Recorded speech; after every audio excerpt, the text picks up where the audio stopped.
Hello, everyone. Welcome to this latest installment of our EU Cross webinar series. I'm Alex Andrione-Moylan from the Leuven Centre for Global Governance Studies at KU Leuven, and I will be moderating this webinar entitled Regional Financial Arrangements and the IMF, the Challenge of the COVID-19 Crisis, with Randall Henning, Professor at American University in Washington, DC, Mike Smith, Honorary Professor at Warwick University, and Anthony de Lannoy, Executive Director at the International Monetary Fund. Randall Henning is Professor of International Political Economy at the School of International Service at American University. In his research, Professor Henning specializes in international and comparative political economy, global governance, and regional integration. He has focused recently on international regime complexity and the Euro crisis, the evolution of European integration, regional arrangements in East Asia, fiscal federalism, and the Group of 20. We're very pleased that you could join us today, Randy.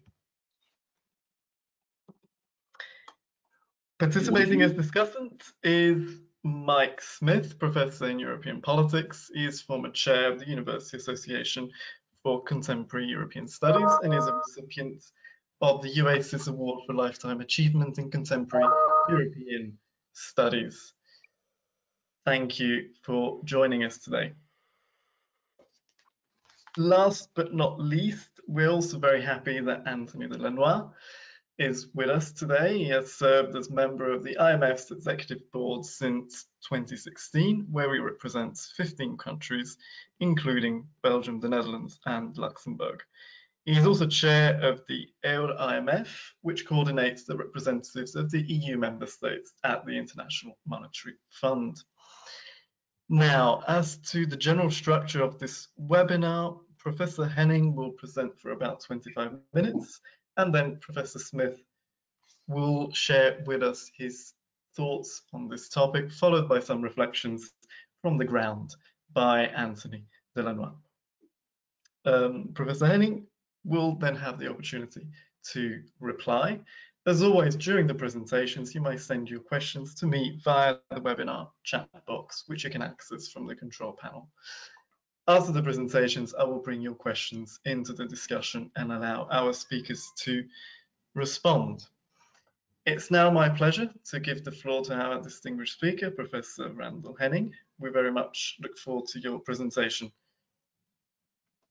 So thank you very much, Alex. I'm pleased to do this with EU Cross and the Leuven Center for Global Governance Studies, and to share the session with Mike, who I've known for some time, and with Anthony, who I meet for the first time in this way. I regret not being able to meet you all in person, but the concept for this webinar series all along has been web-based, and so this emergency kind of simply demonstrates the original wisdom of this web-based strategy. So my topic is regional financial arrangements and the International Monetary Fund, the challenge of the COVID crisis. The presentation kind of draws on a report published with the Center for International Governance Innovation in Waterloo, Canada, several weeks ago. I will highlight some of the main findings, but refer people to the report for the details. It's freely available on the CG website. So there are two background conditions that motivate this study. Now, first is the proliferation of regional financial facilities. Their potential rivalry, with the International Monetary Fund kind of raises the prospect of fragmentation of the global financial safety net and fear for its ability to respond to crises coherently. In virtually every region, one official or another calls for the elevation of their local financial arrangement to a full-blooded regional monetary fund, sometimes motivated out of competition with the IMF, So I think this tendency, I don't want to exaggerate the trend in this direction by any means, because I think the system as a whole is going in a different direction, but it is definitely resulted in institutional multiplicity and duplication in the global financial safety net. So the second background motivation has to do with the national backlash against the nationalist backlash against multilateralism. And this raises the question as to whether the institutions can deliver financial assistance individually and work together effectively. Given US influence within the International Monetary Fund, which, if we take G20 declarations literally, is supposed to be at the center of the global financial safety net, right? The Trump administration is of particular concern in this respect. So I will provide a lay of the land as far as the regional arrangements are concerned, discuss some of the main thematic findings in the report, and address the ramifications of the COVID-19 crisis for the roles of these institutions and the potential for cooperation among them. We won't be able to solve the whole crisis in this webinar, right? The crisis requires a massive humanitarian response and real resource transfers to low-income countries across the world. This will take several EU cross webinars to resolve, but we can discuss the provision of liquidity and medium-term financing that these institutions were designed to address or could be tweaked to address in the midst of this crisis. At the spring meetings last week, the G20 and the International Monetary and Financial Committee called for the mobilization of all parts of the global financial safety net, and thus necessarily the regional financial arrangements. The other two of the four legs of the GFSN being central bank swaps and unilateral reserves. 3 days ago, right, the fund and the regional financial arrangements together issued a statement emphasizing their readiness to cooperate. But this statement had virtually no content, which I take as an invitation, right, to the rest of us to fill in, right? There are two main reasons why the regional financial arrangements should be included in the overall effort. The resources will almost certainly be needed, and new lending windows at the International Monetary Fund open new possibilities for co-financing with other institutional partners, right, including the regional financial arrangements. So this rather dense table lists the regional arrangements and their relationships to the IMF, right? The number of RFAs is 11 by my count. Their size sums to about $1 trillion US, with the caveat that not all can be mobilized at once, and half of this total comes from one arrangement, the European Stability Mechanism, and half of the remainder comes from an RFA that has never been used, the Chiang Mai Initiative Multilateralization, or CMIM. Non-use does not mean that it's not consequential, but nonetheless, this is indeed a heterogeneous group of institutions.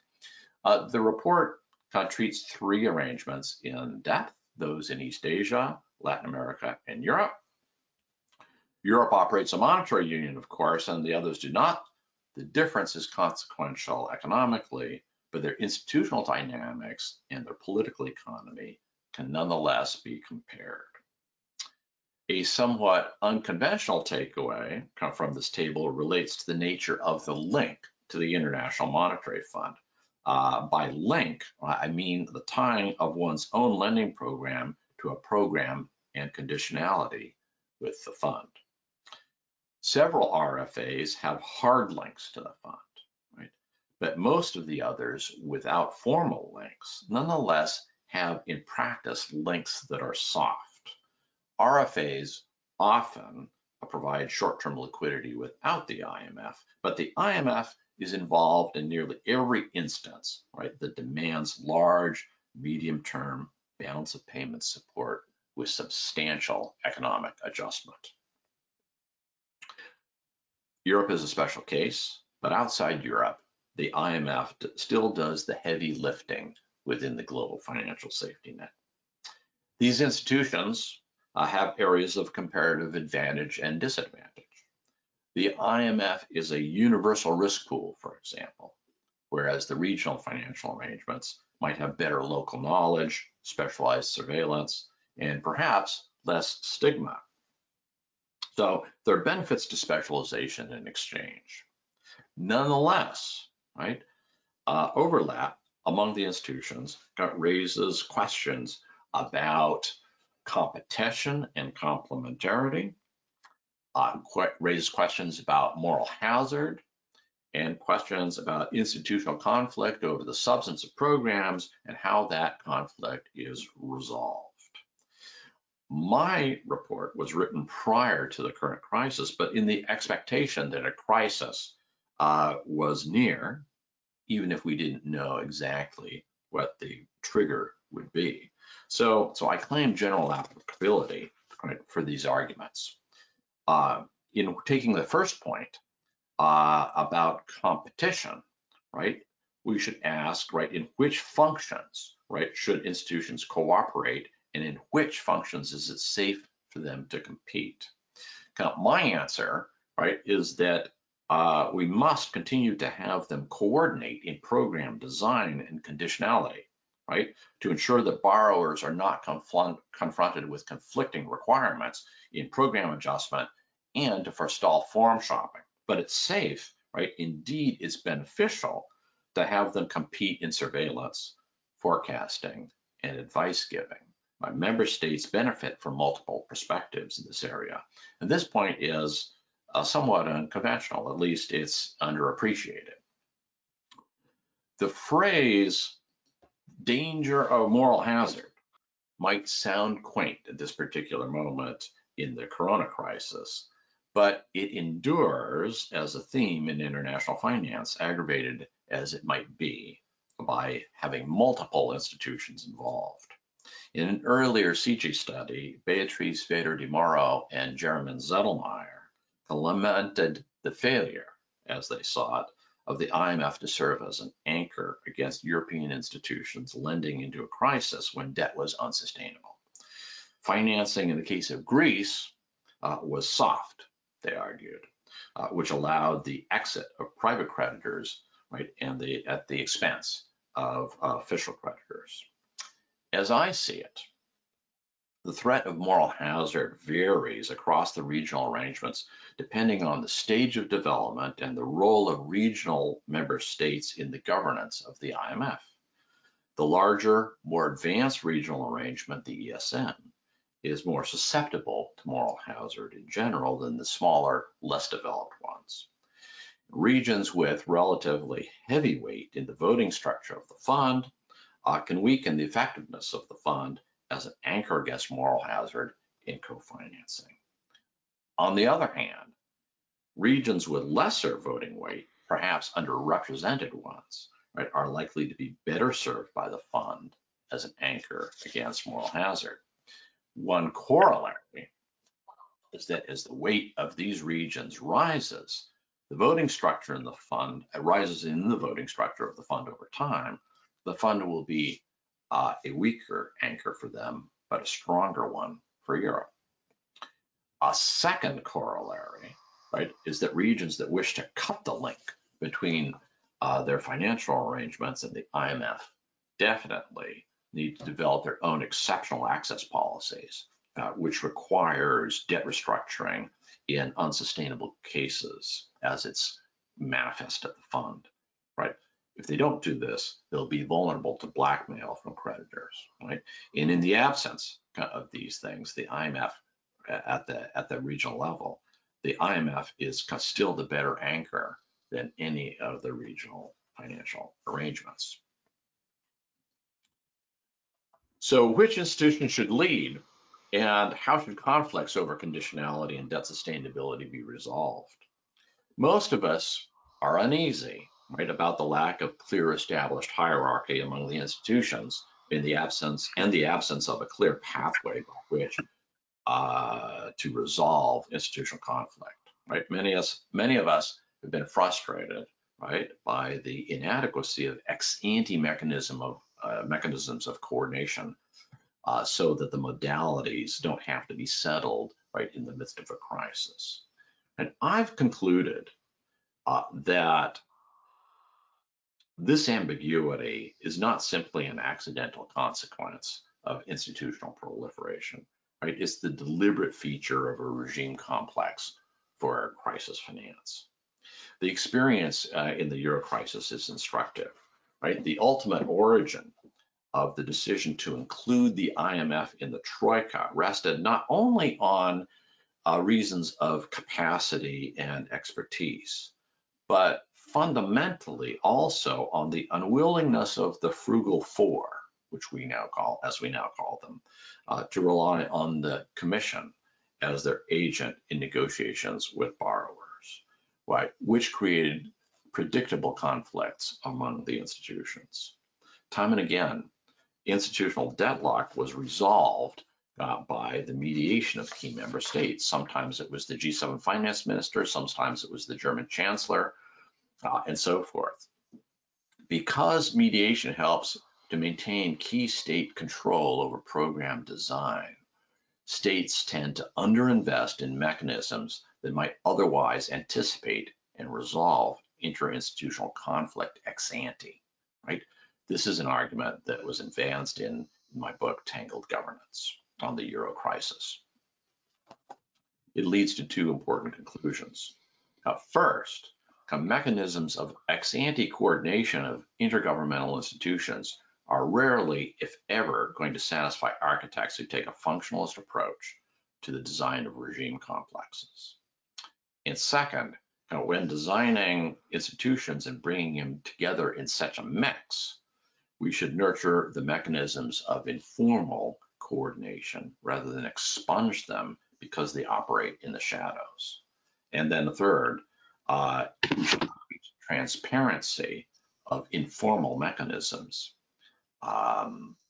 in order to underpin, right, accountability instead. Now, enter the COVID-19 crisis. I'll consider first East Asia, then Latin America very briefly, and then finish on the Euro area. I'll forego comments on the evolution of the IMF in anticipation of Anthony discussing this to the extent that he wishes to do so. Suffice it to say at the moment, though, that this is not your grandmother's International Monetary Fund, right? A lot has changed over the last couple of decades, and even relatively recently. And also, it's important to note that one of the fund's most important functions, right, in the coming years will be to serve as a relatively objective arbiter of debt sustainability, both for itself and for other institutions. So in East Asia, the Southeast Asians have been especially intent on creating an RFA that's independent from the International Monetary Fund. The Chiang Mai Initiative, CMIM, and the ASEAN +3 Macroeconomic Research Office, AMRO, are the result. Nonetheless, Japan and China still don't have full confidence that these institutions can exact adjustment when that might be necessary. And that still matters even in the COVID environment, right? Now they insist on the IMF link, and China's insistence on the link is perhaps especially unexpected by Western analysts. And this is why the CMIM has never been activated. This chart is a quick overview of the structure of CMIM. One simple takeaway is that the +3 contribute 80% and the ASEAN 10 contribute 20%. So it is a mechanism to funnel financing to the Southeast Asian countries if it were ever activated. The strategic challenge of ASEAN +3 is to show that CMIM is not simply a Potemkin village, as Ted Truman likes to say. Right? Forward evolution of these arrangements would require integrating the operations of AMRO and CMIM together, pooling reserves into a single account, and publishing the CMIM agreement. Right? Under present circumstances, activating CMIM would also require coordinating closely with the IMF. The fund's creation of the short-term liquidity line opens new possibilities for coordination. Several of these countries could qualify. Thailand and Indonesia are on my list. Stigma still applies to the fund, but this could be assuaged in two ways. First, by recognition that the SLL is a new animal with limited or no ex post conditionality, right? And by joint qualification of regional neighbors together, right? Joint qualification was considered but rejected several years ago. Circumstances have now changed and it can be revisited. The SLL is still relatively small, providing only 145% of a country's quota, but its resources could be topped up by countries drawing on the precautionary line of CMIM in conjunction with the SLL. So Latin America, and let's not forget, okay, that that we could activate the D-Link portion of CMIM. 30% of CMIM resources could be activated without a parallel fund program, right? And if you add that together with money from the multilateral development banks, swaps, and own reserves, pretty soon you are talking about real money in the case of a country like Indonesia, right? And don't be surprised, right, if the fund itself finds itself short of resources and turns to the regional arrangements to top up its own programs. And CMIM would be a natural candidate for this. Now, Latin America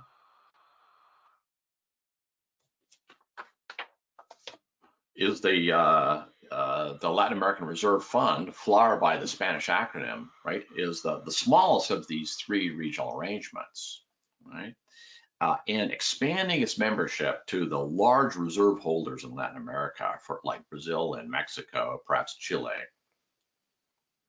is a strategic objective for the institution. At least it should be, right? One might ask whether the COVID-19 crisis offers an opportunity for such expansion, but the expansion, right, in membership would require linking the IMF linking the arrangement to the IMF, and existing members would have to abandon their attachment to one country, one vote within FLAR in favor of moving to qualified majority voting. And these are very hard to swallow, as the existing members have been proud of their independence, nominal independence from the fund. Moreover, FLAR has outstanding credits to Venezuela, Costa Rica, and Ecuador, which give prospective members pause about joining. Recovery of these outstanding credits, I think, is going to be bound up in the mobilization of the rest of the global financial safety net for these countries. This brings us to Europe. The strategic challenge for the Euro area is to complete its institutional architecture to secure the stability of the monetary union permanently. Progress, of course, has been made at the institutional level, but we've seen backsliding in terms of domestic politics and a revival of Euroscepticism, right? This topic is large, right? Extending to the essential relationship between monetary and fiscal policy and how the Euro area negotiates its Hamiltonian moment, right? I confine myself at the moment, for the moment, to the narrower questions of the adequacy of the immediate response, the role of the ESM, and the relationship to the IMF. The European Council and the Commission seem to be groping toward a modest recovery fund in the video conference yesterday, but the full package of measures already agreed across the Euro area should be good enough for at least several months, right? Provided the ECB kind of follows through more vigorously in actually making purchases under the pandemic emergency purchase program, and doing so fairly quickly. right? The real money is there and in the national fiscal responses with the automatic stabilizers. But the ECB has been slower than the Federal Reserve, and the slowness has permitted a rise in Italian spreads, right? Politics over cohesion of the euro area will gravitate to the ECB councils. The ESM, right, is a supplemental but important player in this drama, right? Notwithstanding this Dutch-Italian dispute of a week and a half ago, right, the Eurogroup came together with relative alacrity, right, on the pandemic crisis support facility. Conditions within that facility are not particularly binding. Member states are going to be spending far more than 2% of GDP on healthcare and pandemic response. In any case, this is funded by issuance of European bonds, as Klaus Regling likes to emphasize. Drawing on the PCS would seem to be an easy economic case to make, right? But it has become, I acknowledge, the third rail of domestic politics in Italy and a couple of other countries. This seems to be kind of self-defeating. Like others, like I would like to see a fiscal mutualization through Eurobond issuance in order to fight this pandemic. I'm not convinced that Eurobonds are immediately necessary, and I am concerned about the Eurosceptic backlash within the frugal four. So I want to propose an equally meaningful expression of European solidarity that might have less political resistance. And that would be to bring the ESM within the ambit of the European treaties, which was originally envisaged with the ESM's establishment years ago. If that's not possible, then we should consider the transition from unanimity to qualified majority voting as the decision rule for dispensing financial assistance within a self-standing ESM treaty, right? A set of relatively modest amendments to the ESM treaty were agreed early this year, but ratification has been put on hold as this crisis intensified. So the suspension of ratification process offers an opportunity to reflect and recalibrate. And I say go big, to make the prize kind of worth the fight for ratification. With respect to the role of the International Monetary Fund, right?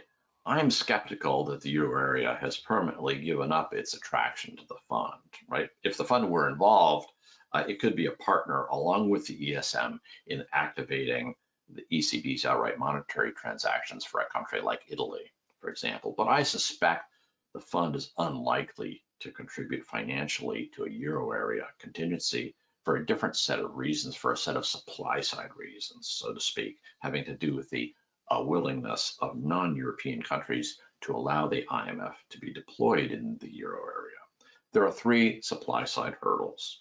The first is debt sustainability analysis, which was the sticking point in the third Greek program. A second is that assurances from European institutions, including the ECB, on euro area-wide policies that are critical to the success of a program, right, might be kind of required. And finally, opposition kind of from the Trump administration. The consequences of the euro area going it alone in the current crisis without the IMF would be far-reaching. For one thing, it would highlight the need for the European equivalent of the exceptional access policy of the fund, right, including a deepening of the debt sustainability assessment tools, right?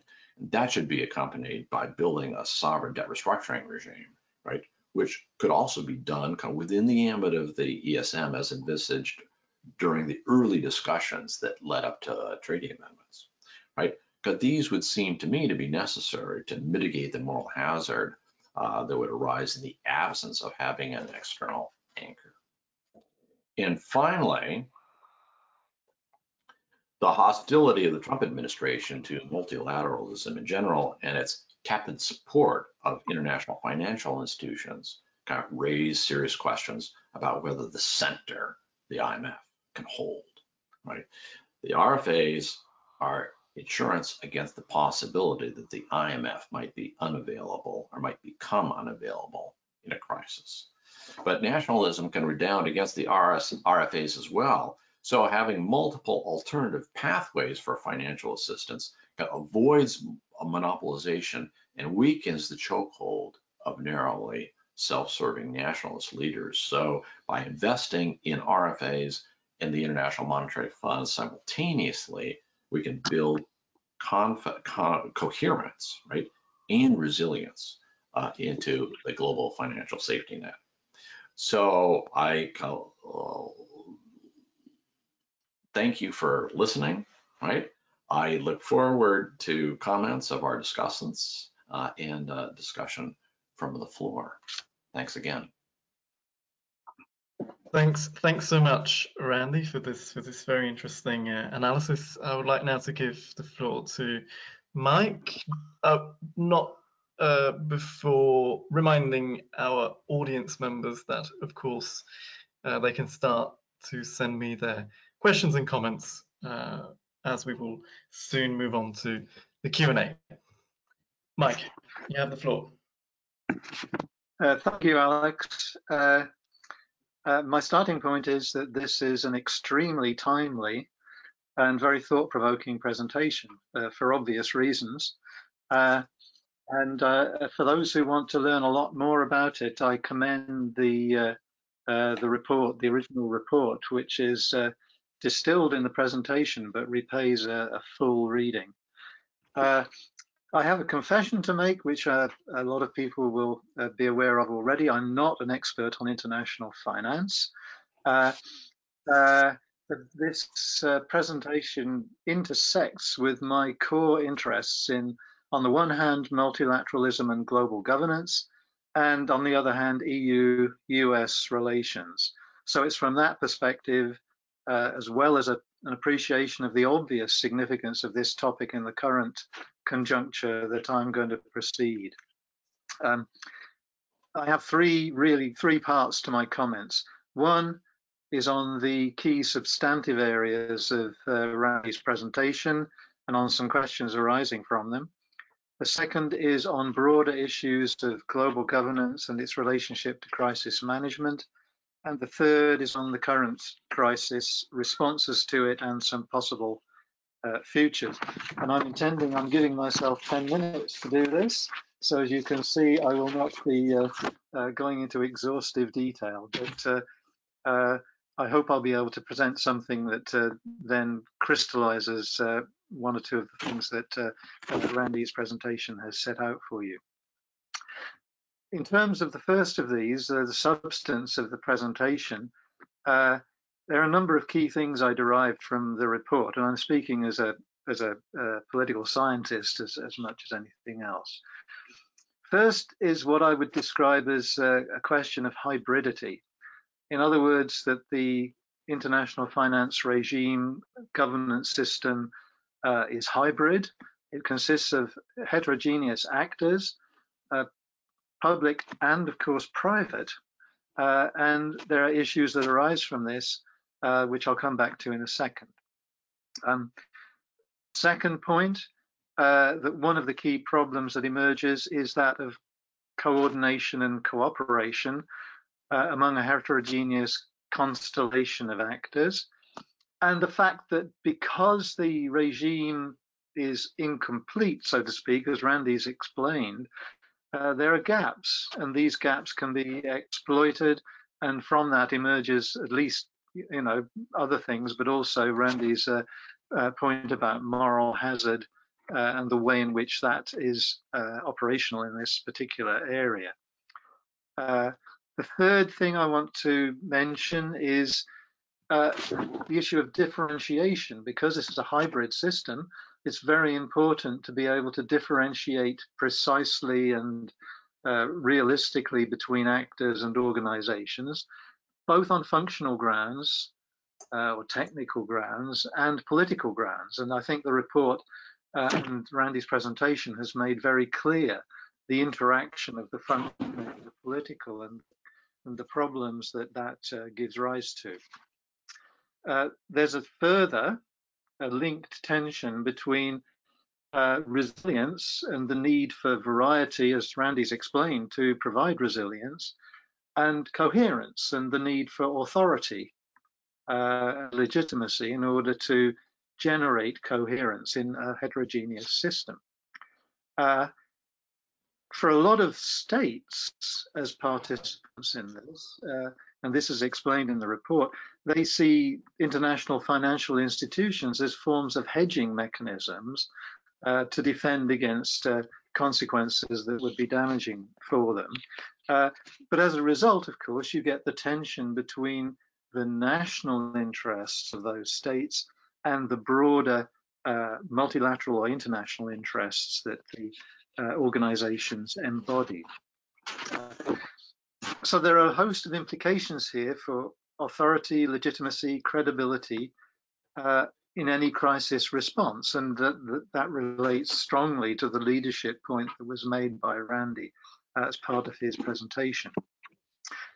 I have a number of questions that arise from this, and they're not, in a sense, they're not critiques of the paper, they're just questions that it would be interesting maybe to discuss.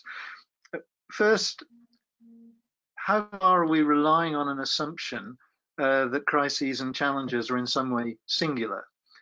Because obviously one of the key characteristics of the current crisis is that it's global and multi-level. Second question, how far is it correct to assume, and in what ways, that the role of the IMF has in some way been dissipated and needs to be reinforced? Because that's obviously one of the keys. And in what ways does it need to be reinforced? And Randy touched on that, and it would be worth discussing it further. Thirdly, crisis situations mean in many ways that deliberative responses are limited because of urgency, because of potential conflicts and so on. So how can these tensions that Randy so well pointed out between the technical and the political be managed in those crisis situations? And I think, you know, we're in the middle of a situation in which that question has come right to the front.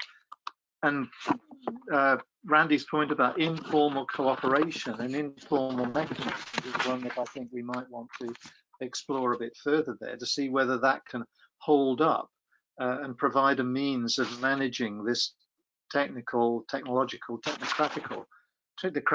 political conflict. Okay, so that's my first point about the substantive issues. Then I have a number of points about the broader issues of global governance and crisis management. I'm just going to touch on these because I think they've been brought up already, but I think they're important because I think one of the points that I would emphasize as a political science with a broad interest in international governance is that this is an example, clearly a specific example, but one of a number of examples of the pressures on what you might describe as multi-level governance, but also multifocal governance in the international arena. Not just multi-level into a sort of geographical sense, but also multifocal in the sense of a different functional focuses of cooperation in the international arena.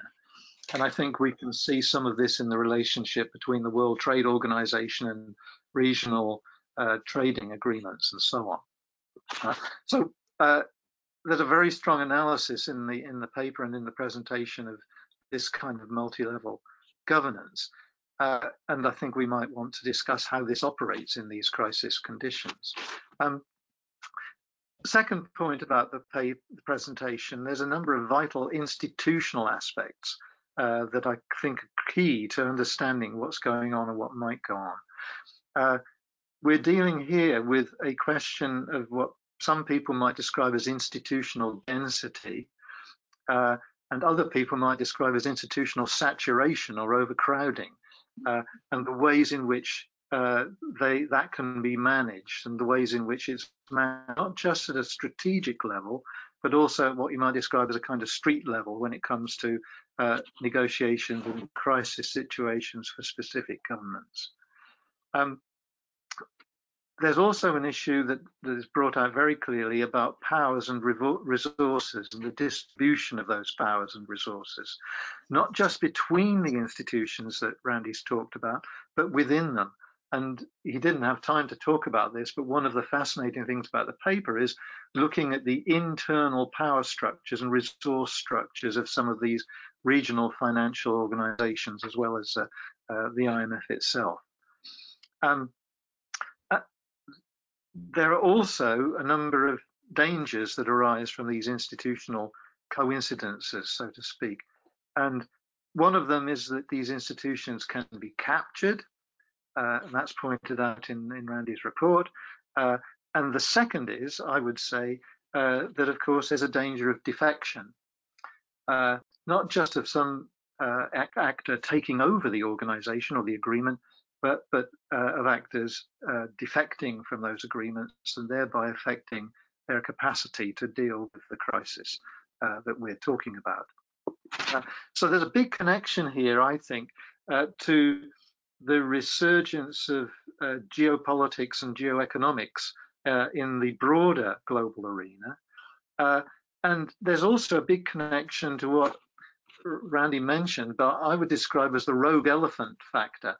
Back in 1973, Raymond Vernon wrote a celebrated article, which the title was Rogue Elephant in the Forest, talking about transatlantic relations. And I think the rogue elephant has re-emerged, if it ever went away, really, in which a dominant power can denounce the system, obstruct reform, and thus encourage either defection or perhaps allow for capture by other forces. And you don't need me to tell you who I'm talking about here. But I think Randy mentioned this in the later stages of his presentation. A couple of questions that arise from this, and then I'll come very briefly to the current crisis. There's lots of talk about architecture in talking about international regimes. But how does architecture persist without an architect, or with a profusion of architects? Where might any new architects for this regime complex come from? And where might the effective institutional redesign or design that Randy touched on actually come from? Where would it actually originate? The other thing I think is to say that we may be seeing attacks or problems of individual institutions or complexes of institutions, but I think it's also important to point to the potential erosion of fundamental norms that lie behind these institutions, the most obvious of which is multilateralism, which is not just a set of norms in a way, it also generates a set of practices. This of multilateralism is equally important, and it's not impossible. In fact, people have commented on this in various contexts that, well, we've always had different and competing versions of multilateralism, but that competition may be becoming more prominent and perhaps more dysfunctional than it has been in the past. Now, just a sentence, a paragraph about the current conjuncture, because I think Anthony should talk more about this than me. Randy's presentation is a prescription, in effect, for a re-engineering of both the IMF and the regional financial arrangements to achieve a clear and complementary division of functions and labour, blending the technocratic and political forces or accommodating them that we've talked about. Just a question. The current crisis is A, global, B, not originally at least financial, but although of course it is, C, deeply rooted in issues of domestic governance, and D, potentially not subject to decisive intervention either by RFAs or by the IMF. And we've seen some of the problems that are already manifest in both the EU and at the level of the IMF. The question is this something that in a sense potentially outstrips the capacity even of the re-engineered financial institutions? In this context, we're talking in a sense what we might describe literally as the contagion of the crisis. And of course, one thing that was not mentioned in the presentation for obvious reasons was Africa and what happens when the contagion spreads to Africa, bringing into play not just regional financial arrangements, but also regional development banks and the World Bank itself. So that's in a sense my opening up the question. And the fundamental question is here, from the current kind of chaos, how does the prescription work? How might it work?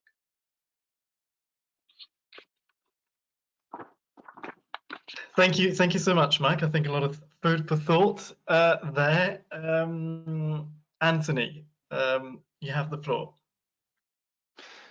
Thank you, Alex, and good afternoon to everyone. I would like to start by saying, just like Mike, I think that Randy's presentation was very timely and thoughtful, and also the paper behind it is very interesting, and I can only recommend people to read it. I want to give a couple of comments based on what Randy said earlier here today. The first one will be on the global financial safety net. Randy said that RFAs should be included in the GFSN, and he also mentioned the issue of competition versus cooperation. He dove right in it, and I would like to take a step back. I mean, if you think about the global financial safety net, it has several layers. I mean, you have the fund, which is a global institution. The second layer would be the regional financial arrangements. And then you have a third layer where countries have all kind of bilateral arrangements, swap lines, and so on. And then you have the fourth layer, which is your own reserves. And then the question is, in times of crisis, what do countries do? Do they start at the global level? Do they come to the fund first? And if the fund cannot provide sufficient financing, do they then kick in the regional financing arrangement? And so they work down their way all the way to they keep their reserves as a last resort, or they can also decide to do it the other way around, of course, where some countries would prefer to use their reserves first and then look at bilateral arrangement and so on, because they're not necessarily happy to go to the fund. So theoretically, both options are possible. And what was interesting, Randy suggested that in terms of the IMF and RFAs, there should be competition in surveillance to have different perspective, and there should be collaboration in conditionality so as to avoid competing conditionality. And I fully agree with that. I think this is also what the lesson we learned in Europe from the Greek crisis, for example, and our collaboration between the fund and European institutions is that having those different perspectives in surveillance is an added value, but at the same time, you have to make sure that conditionality there's no contradiction in what you ask countries to do. He also talked about IMF involvement in Euro area programs or in European programs going forward. And he mentioned a couple of problems. So the supply side, the sustainability analysis, and opposition from the Trump administration. I think there's also another issue you have to think about, especially for Euro area programs. At the time when Greece came to the board, there was quite a discussion on why is a country like Greece coming to the fund in the first place? I mean, you have to think about it. What is the role of the fund is to ensure that international payments can go through. And international payments require reserve currency. And so basically, when a country that has, like Greece, that actually has a reserve currency, the euro, goes to the fund, you're asking the other countries in the fund that actually provide those reserve currency to put euros on the table. So a euro area country is asking other countries around the world, including China, Brazil, and so on, to put euros on the table. It would be very similar to the United States coming to the fund and saying we need US dollars. And so this is kind of a discussion you have in the board at the time. So should there be a role for the fund in the first place? I think we learned from the crisis that having the fund involved from the European perspective was very useful.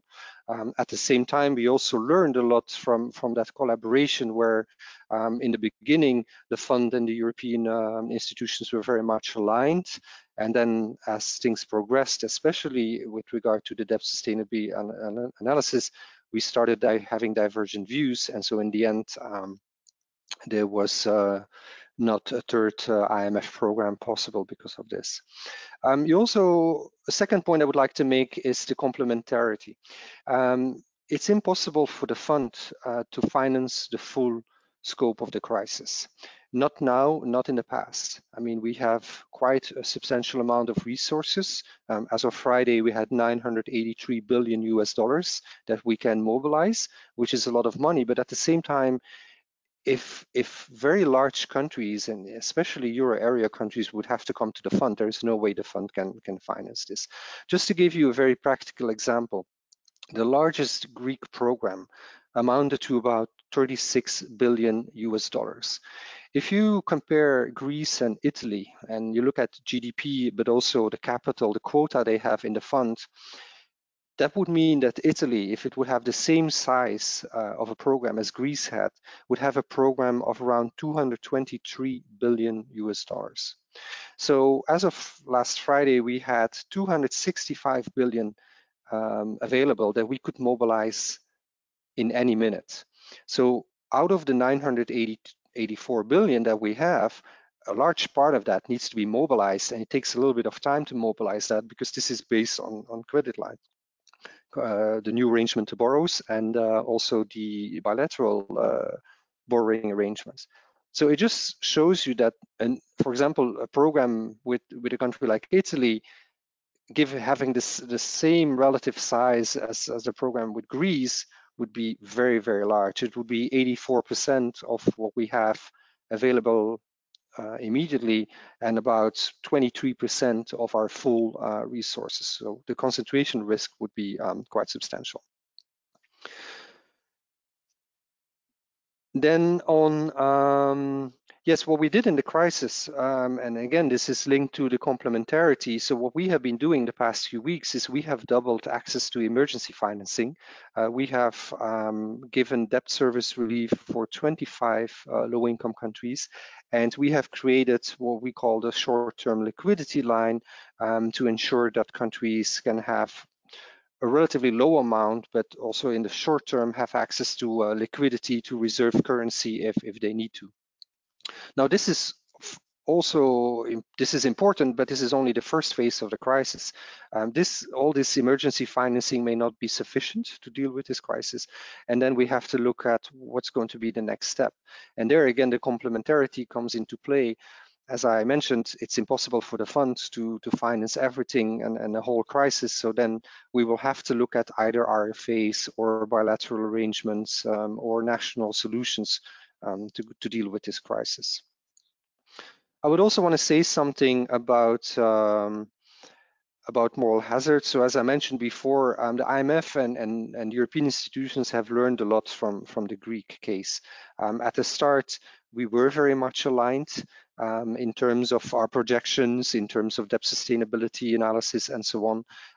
But as we progressed, I think there were lots of disagreements going down the road on debt sustainability, especially, but also on the projections and the impact of austerity on GDP and so on. And I think that this is where it's very important that each institution can have its own view and learn from that kind of collaboration.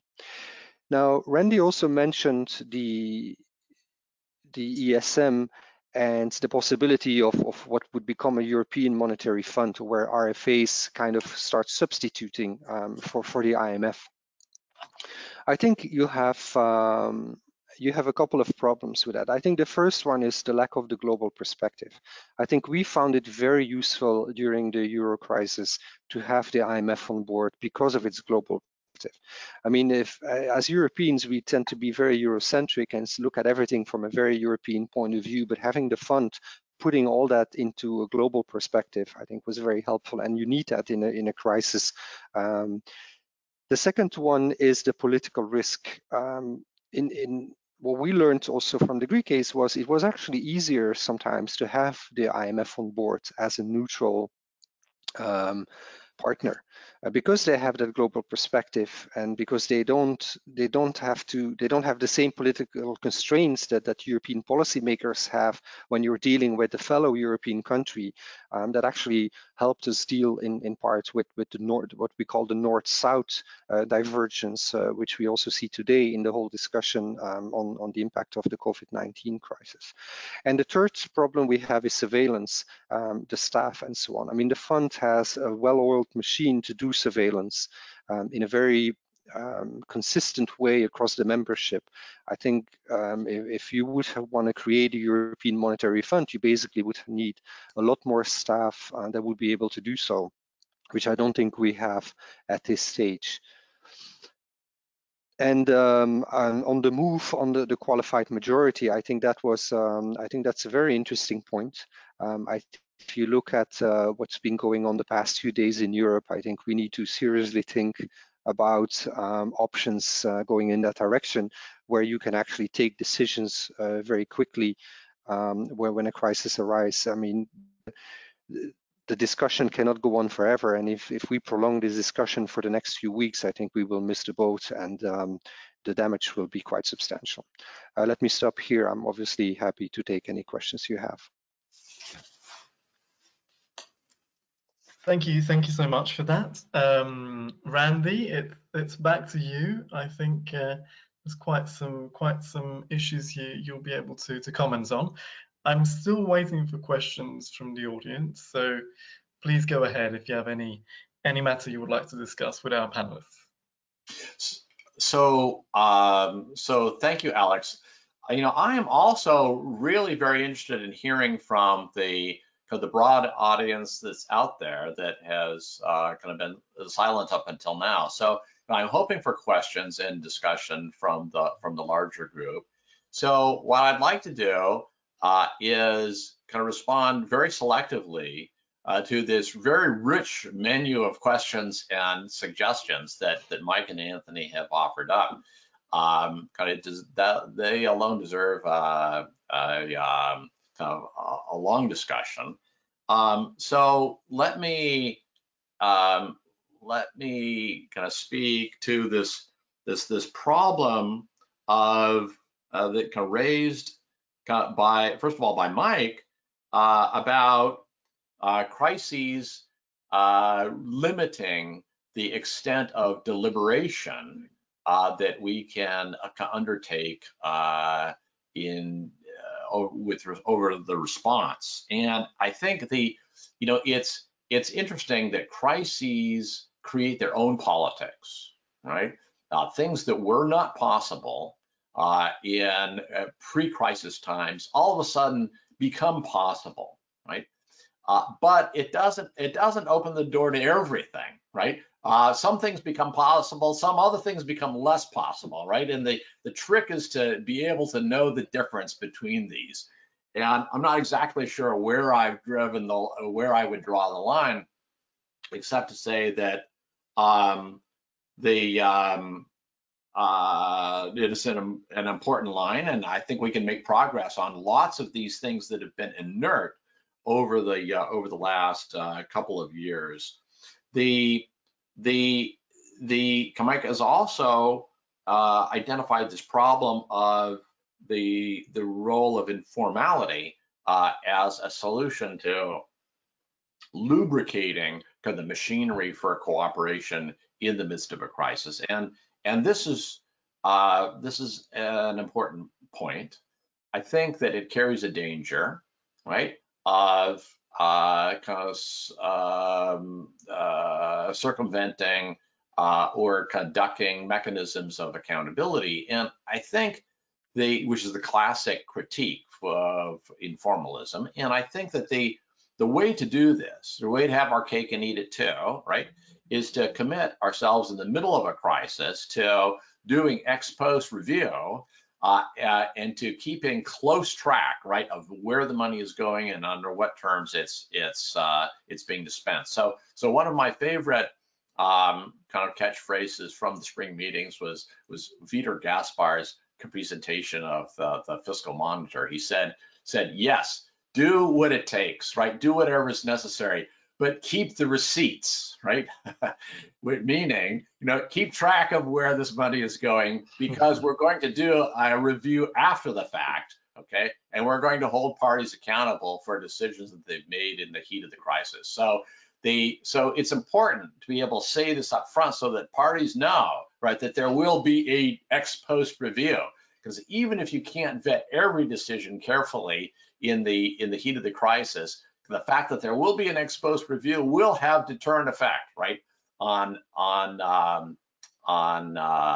misbehavior in the midst of the crisis. So that's one reflection in response to the rich menu of that Mike has put on the table. Anthony's kind of points are all very well taken. I wanted to kind of amplify or respond to this point about complementarity, right, between the fund and the regional arrangements.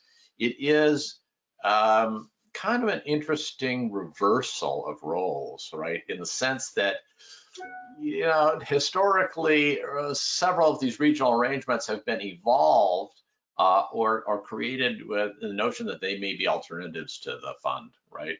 Or that they might eventually evolve to become alternatives to the fund. In fact, that's not the way it's been in most cases, as I've emphasized in remarks. So they've relied on the fund and, again, linked to fund programs, right?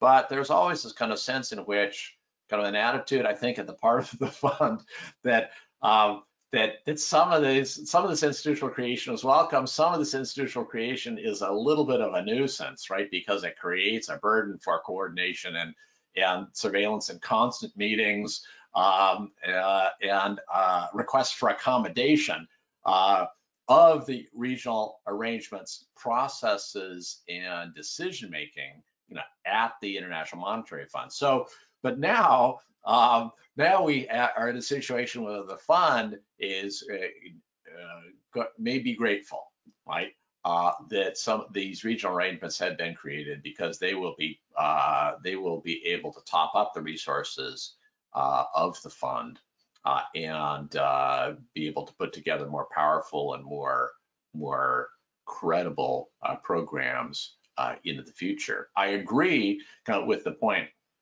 that was made that they kind of at the end of Mike's comments that these international financial institutions are only a part of this solution, right?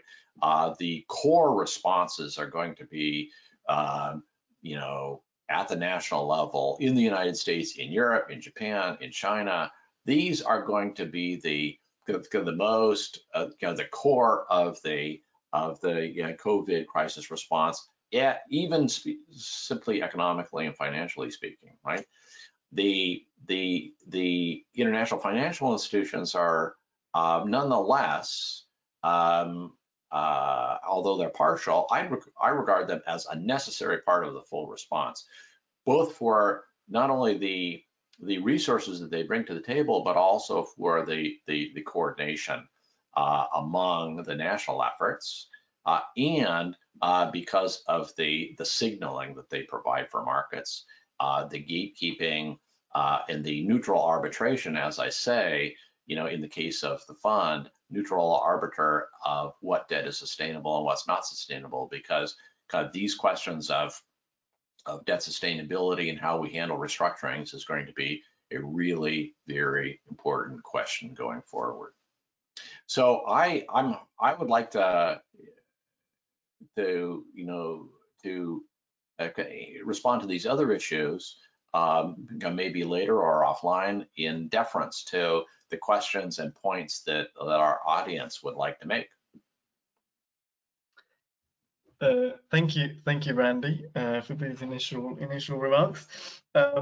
We do have a couple of courageous audience members who have ventured to ask a couple of questions. So I will start with these and then see if we have anyone else joining in. We have Masoon Asif, who asks, what if special syndicates could be created to bridge the gaps under PPPs? It would not be that of the size of the kind of funding that the ECM, the World Bank, or the IMF could provide, but it could help a country to generate its own resources. Why not stop thinking about growth and work on a break-even point, especially considering that different countries and regions are indeed different, like Anthony argued earlier. And then we have Ermak Oza, who has a more general question with regard to the current COVID-19 crisis. And he asks whether any of you think that there will be a change in the institutional setup of the IMF governance structures as a result or in response to the current crisis. And then we also have another broad question from John Sawyer, who asks, as you've mainly focused on the EU and the United States and so on, do you also have any thoughts, for example, on Africa and how they fit in to this analysis that you've put forward? Perhaps we can start with these questions and then see if we can bring it back to the general topic with some concluding remarks from the three of you. Randy, would you like to start, and then we give the floor to the other panelists? Okay. So let me start with the last question, if I may. And this question of Africa, right? That didn't feature in my remarks. It's not a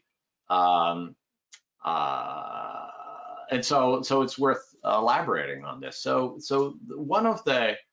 Africa faces a number of types of problems, right?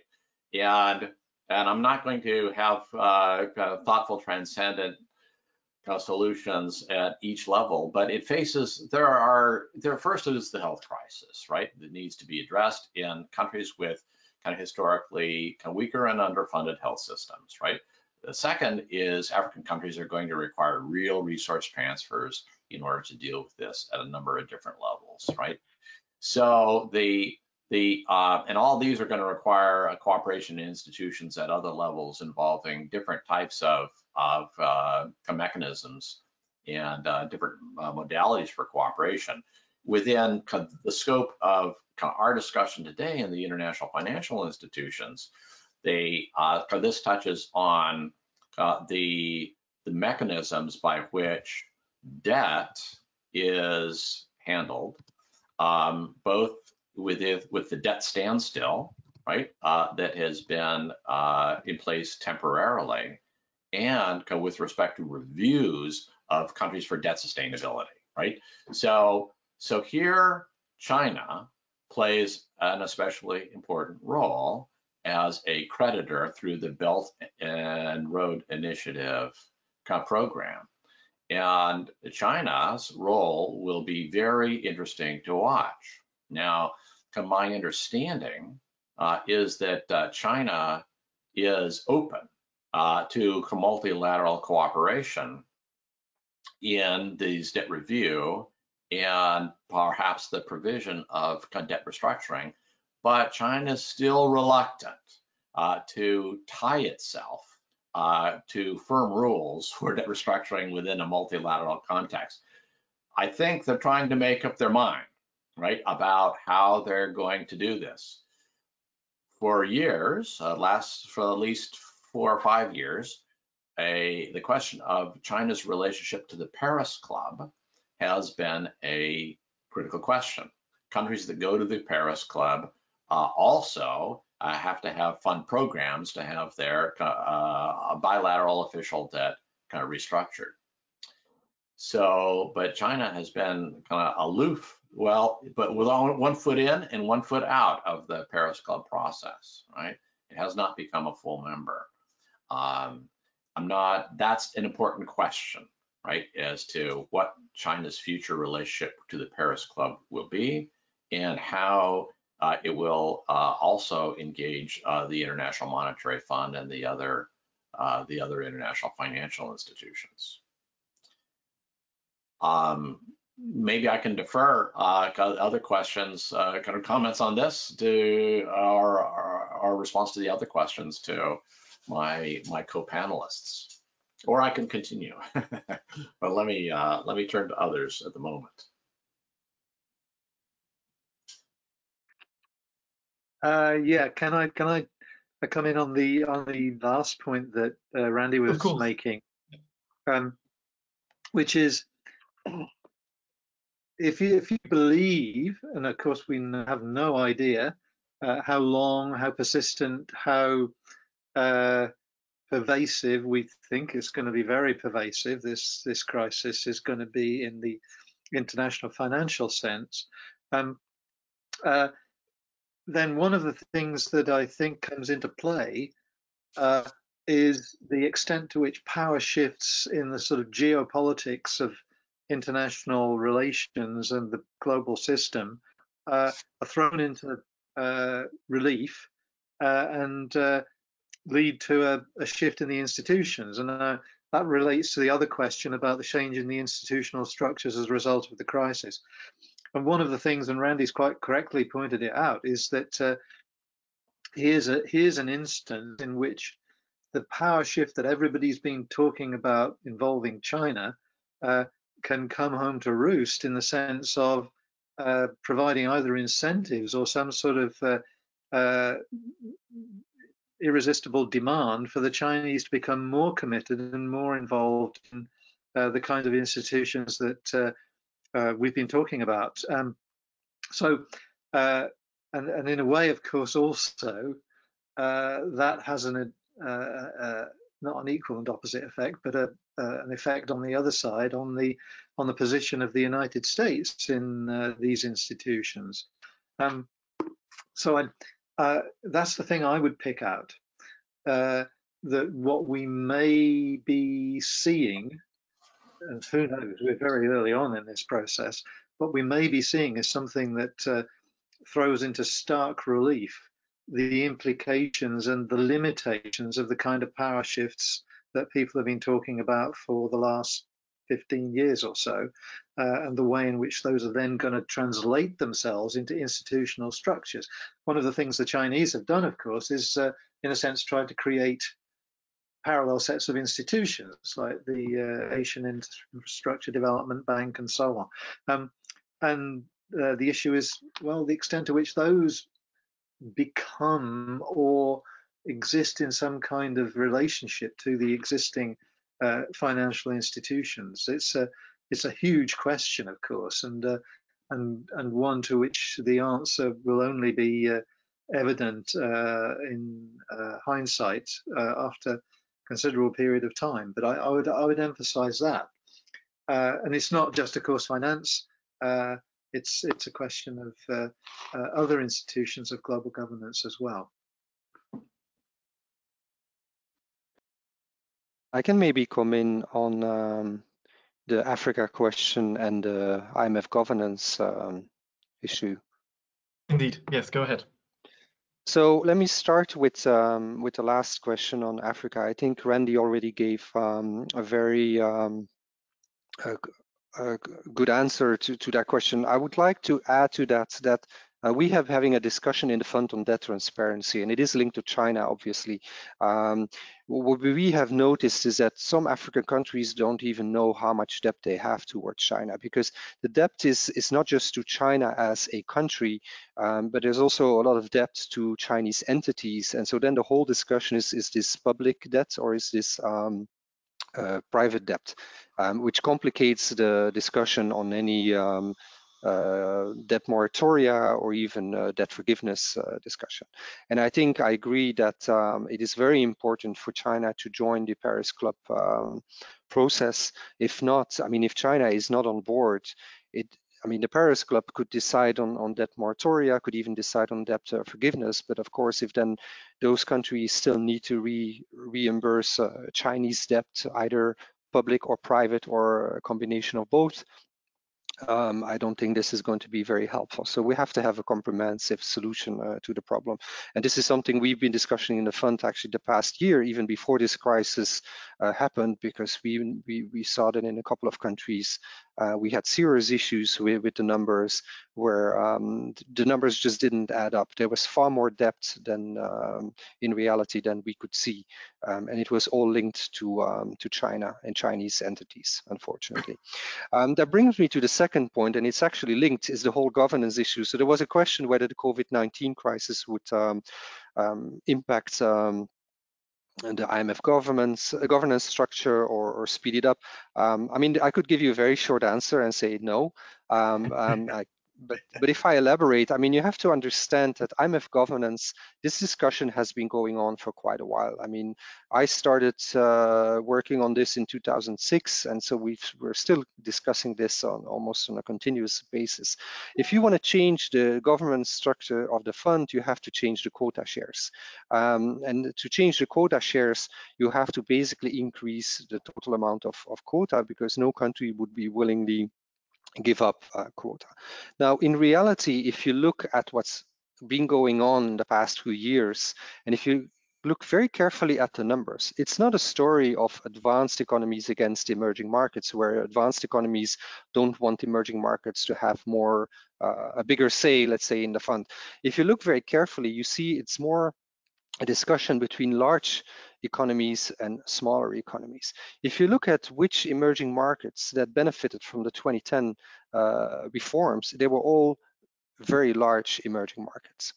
And the problem that we will face is eventually, especially there's this question about, shouldn't we use GDP as a measure to determine what the quota share should be? If you go to a GDP formula, where you basically give countries quota in function of their GDP, you have a huge concentration issue. The concentration of power already today, if we would do that, so the current GDP blend is a combination of market exchange rate GDP and PPP. If you would do that today, 3-4 countries would take all the decisions in the fund. And so it's really an issue about making sure that, of course, emerging markets, as they become more important in the world economy, they should have a bigger say. But it shouldn't be just large economies that have the say in the institution. You have to find a balance between large economies and smaller economies, both advanced and emerging market. And that is the real discussion that's been going on. The second discussion is, of course, China. Why did the US not agree to a quota increase for this time in last October?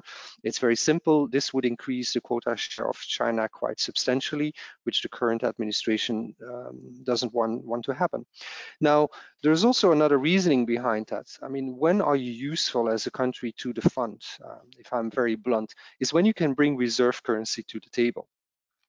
And the reality is that the reserve currency is still brought to the table by countries like the US, Euro area countries, China, the UK and Japan, because these are the reserve currency. And so you could increase the share of emerging markets, but then the question is, can they bring reserve currency to the table? Because in a crisis, that is what we need. We need countries to be able to put reserve currency on the table so we can do the financing. And if that is not the case, what's the point of having certain emerging markets have a bigger say in the institution? Because they're just not very helpful in a crisis.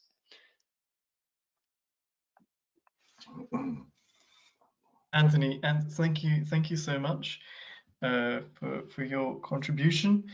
I think we can now move to some final remarks from our speakers, and perhaps I can take the opportunity to ask whether they would venture to give us some of their insights into What are the future prospects of the current crisis? What are the prospects of recovery in light of this analysis? We know that there is an expectation of a 3% contraction of the global economy for 2020, so a far worse scenario than what we've seen in 2008 and 2009.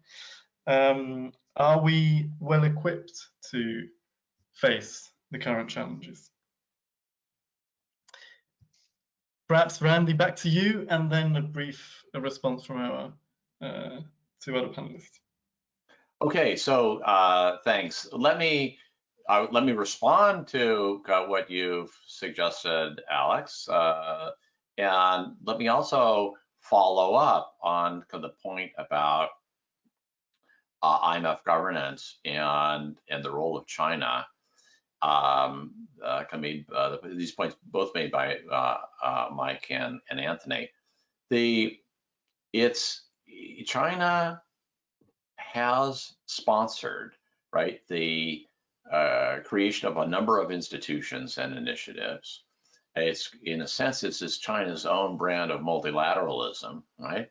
A question, this has contributed to institutional proliferation, as Mike has said, and it has contributed to the complexity of institutions in the areas in which we're talking about and other areas too. But it's really interesting to watch China's posture relative to the International Monetary Fund, right? And so China does not seem to be antagonistic toward the fund. In fact, I'd say the opposite. I'd say that China cleaves close to the fund, right? And this is in part because the People's Bank of China is especially pleased with the posture that the IMF has taken on a number of issues that are of great importance to it, right? So I think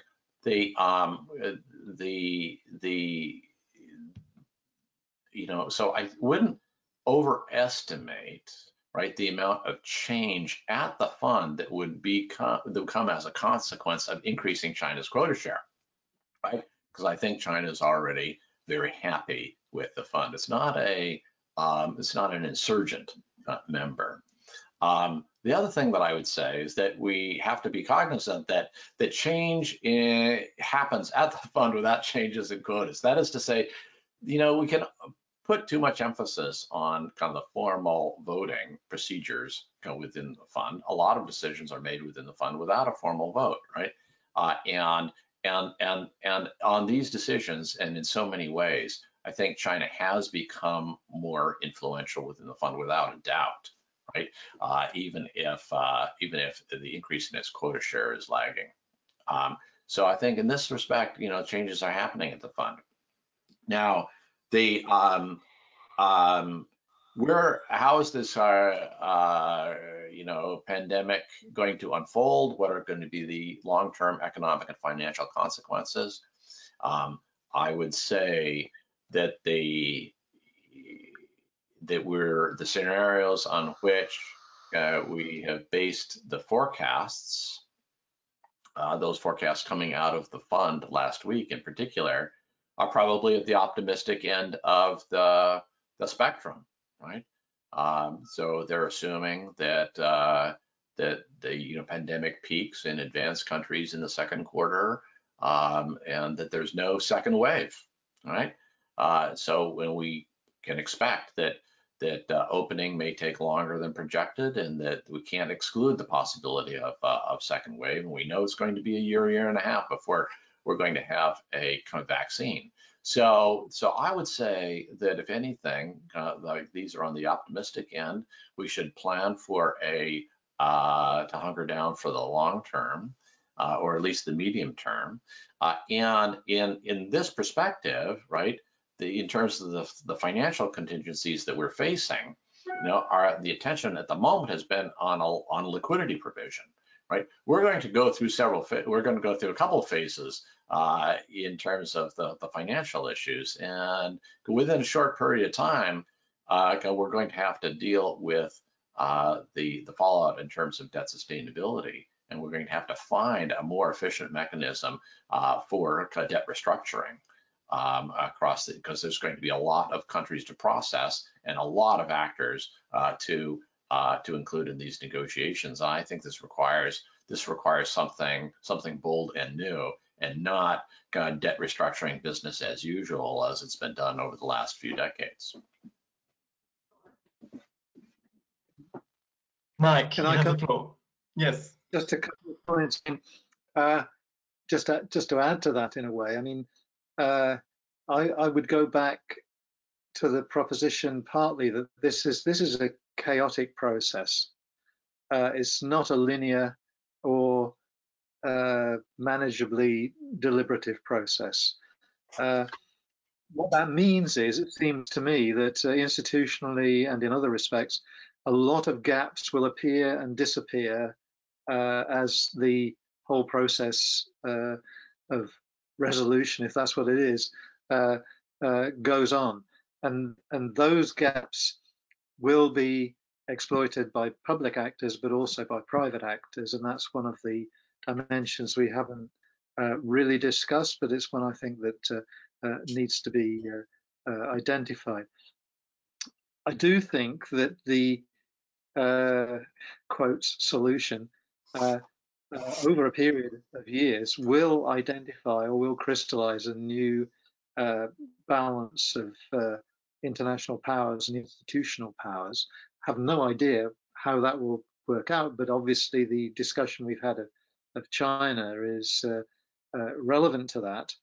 And the discussion we've had in the background, so to speak, about the USA is also relevant to that, depending on various domestic, political, and other developments.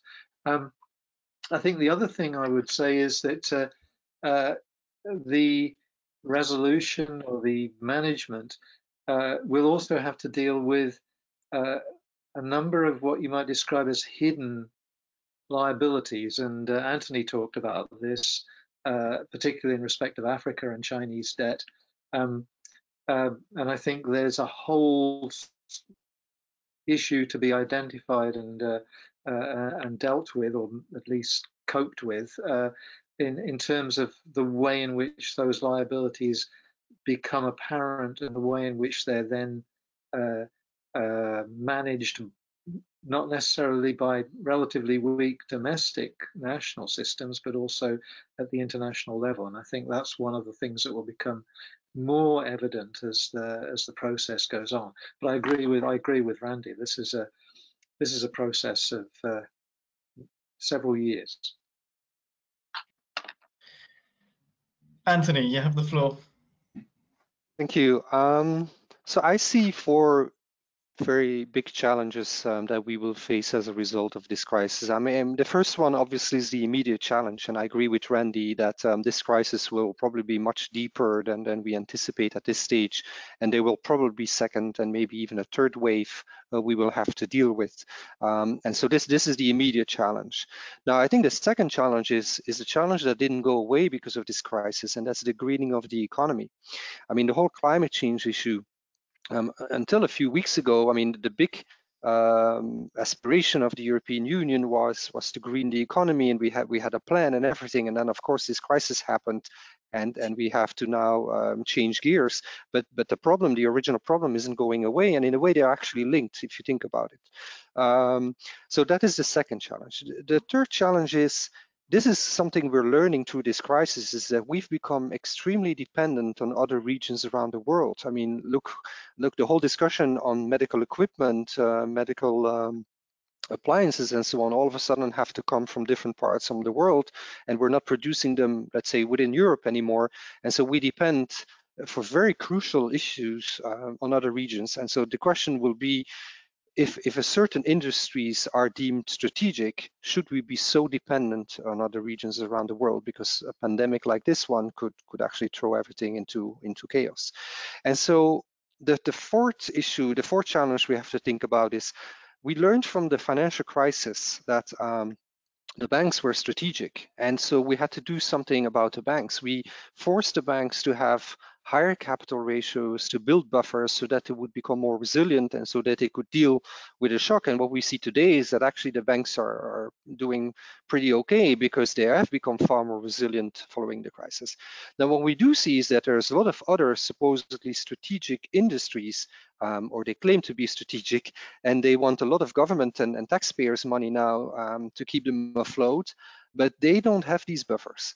And so they have been distributing dividends, they have been buying their own shares for billions of dollars the past few years, and these exactly the same companies now come to the government and say, well, you know, we need you to help us with taxpayers' money. So I think the fourth challenge will be, maybe we should think about what we did for the banks, imposing higher capital ratios, buffers. So for certain shocks, maybe also to impose that on the non-banking sector. And so that it's, you know, when a shock like this happens and for, let's say, 8 weeks, a company cannot produce, you can actually deal with it without having to resort to public financing immediately. And so these are 4 challenges that we have to think about going forward. And this will require a lot of out-of-the-box thinking, because I don't think what we've done in the past will necessarily be enough to deal with this. And I agree with Randy that lots of things become possible in a crisis. I think my only caveat would be sometimes it takes a hell of a lot of time before they become possible. I mean, if I look what happened during the Euro crisis, we eventually took the right decisions, but it took us a very long time in Europe to take them. And a lot of time was lost. And the lesson there is, if you bail out a country on day 1 versus you bail it out on day 550, it becomes a lot more expensive to do so. So acting very quickly and very substantively in the beginning will be crucial. And I think there I see the biggest threat politically at this stage. That's good. Great, thank you so much. We're running a little bit over time, so thank you also to the audience for sticking with us until now. I would like to thank our speakers, Professor Randall Henning, Professor Mike Smith, and Anthony de Lannoy, for taking part in this webinar. On April 30th, we will host Professor Ole Ostvik from the Norway University of Applied Sciences with a webinar on Europe and the new geopolitics of energy.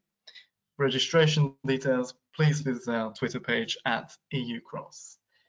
Thank you for joining us, and we hope you will join us again next time. Wishing you all the best from Randy, Mike, Anthony, and myself. It's thank you and goodbye.